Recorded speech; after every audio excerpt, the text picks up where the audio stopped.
Hello, this is Claire Samana, exercise physiologist from Tailored Health, and today I'm here to present to you how to master WFH, or working from home. So settle in and get ready to learn how to master working from home.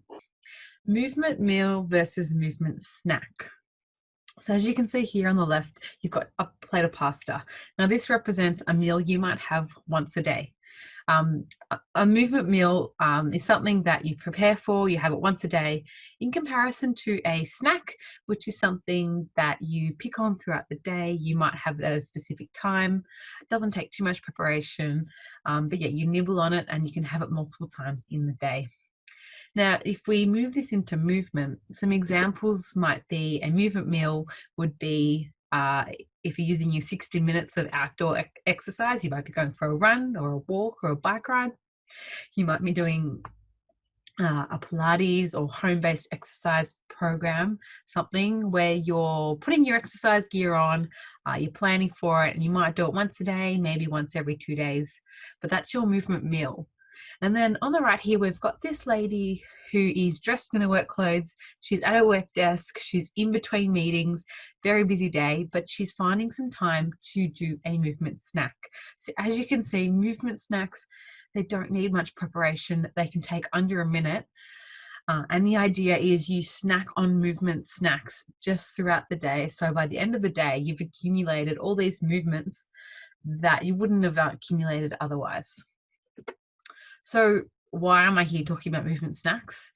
At the moment with COVID-19, we're all working from home, and you might just find that you are moving less. You might have found in the past that you have spent your day walking around, going to class, going to the staff room, maybe picking up some photocopying from the photocopy room, yard duty. All these things we used to do are just no longer a thing. We don't have these moments for incidental exercise. You can see here, this guy is making the most of this opportunity and doing some kind of leg exercise in the middle of a meeting. I wouldn't recommend doing it this way, but there are a couple of ways that I would recommend it. Ask yourself, do you need more movement snacks? Do you feel like perhaps your body is just stiffening up? You might have some stiffness around your shoulders. You might feel like you just feel a bit more tired for the day. You might even notice that you have some neck pain or some headaches. These are all signs that you probably need to move more and get more into some movement snacks. So it's snack time, everybody. I would love to show you right now and run through it together, my 3 favorite upper body movement snacks, all to help with some shoulder tension, some upper back tension, and maybe some head and neck tension that you might be feeling. So I will explain it to you now, and I'll encourage you to join in with me so you can get the benefits. Don't feel like you have to remember these exercises. I am going to send you a copy of these, so follow along today, but yeah, don't stress about trying to remember every single part of them. So my 3 favorite upper body movement snacks. Movement number 1, start sitting in your chair. I'm going to have my knees together for this one, and I'm just going to put my hands across my chest. So for this, I'm actually going to work through my upper back, and I'm trying to get as much rotation as I possibly can get. So to do that, all I'm going to do is rotate my body as far to the left as I can, with my head staying in line with the middle of my chest. Once I've rotated as far as I can, I dip my left shoulder down towards the left, like I'm trying to pour some water out of a watering can, and I hold that for 7 seconds. So 1, 2, 3, 4, 5, 6, 7. Once I've held that, I come up. I'm still rotated, but then I might find that I can rotate just a little bit more. Then I repeat the same thing. So I tilt down like I'm trying to pour water out of a watering can. 1, 2, 3, 4, 5, 6, 7. And then I repeat it one more time. So everybody, we're going to join in. Let's do the right hand side together. So hands across your chest. Rotate as far as you can, keeping your head in line with your chest. Rotate. All right, let's dip. Like I'm trying to pour water out of a watering can. 1, 2, 3, 4, 5, 6, 7. Coming up. Rotate some more and dip again.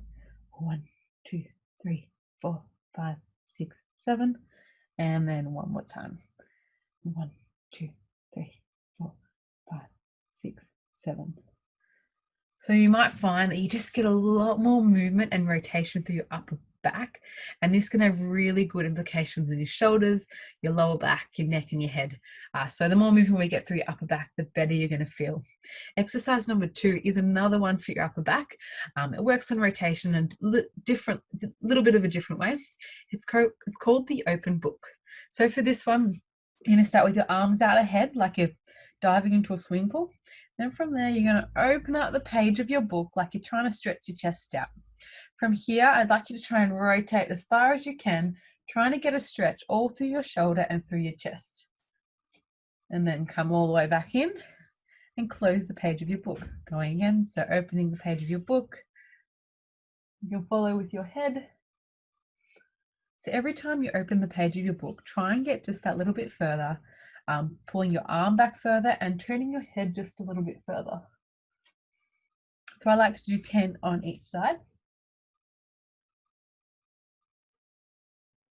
That's it. And we'll do the right hand side together. So opening the page of your book, looking behind you and coming back.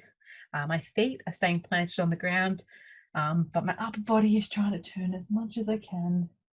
And once again, just getting as much movement as you can through your upper back just plays such an important role in keeping the rest of your body moving, especially in the joints above and below your upper back.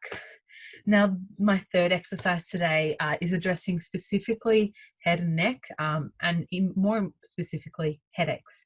If you feel like you've been getting some tension headaches, perhaps around the front of your forehead, this one is going to be perfect for you. We have some muscles that come from the bottom of your head and they come all the way up and they attach up top of your skull. These are the muscles we're looking after today. So just be mindful of this one. If you've had any neck injuries, you want to be very gentle and just ease into it. So what you'll do is you'll go hands at the base of the skull and your feet stay planted on the ground. From here, looking straight down, so chin on your chest. And then once you've found that position, just apply some light overpressure with your hands. So my hands are trying to pull my head down towards the ground. And if it feels okay, I can slightly add more and more pressure until I'm really pulling on my head.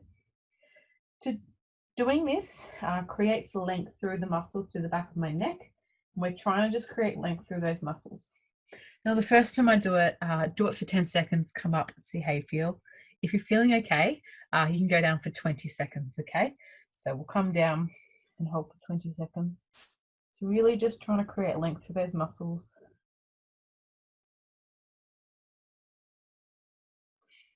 Now, you might find that you have one area that's a little bit stiffer than the other. If that's the case, you can do the same exercise but pull from that side. So if it's your left side, you can pull from your left. And if it's your right side, you can pull from your right.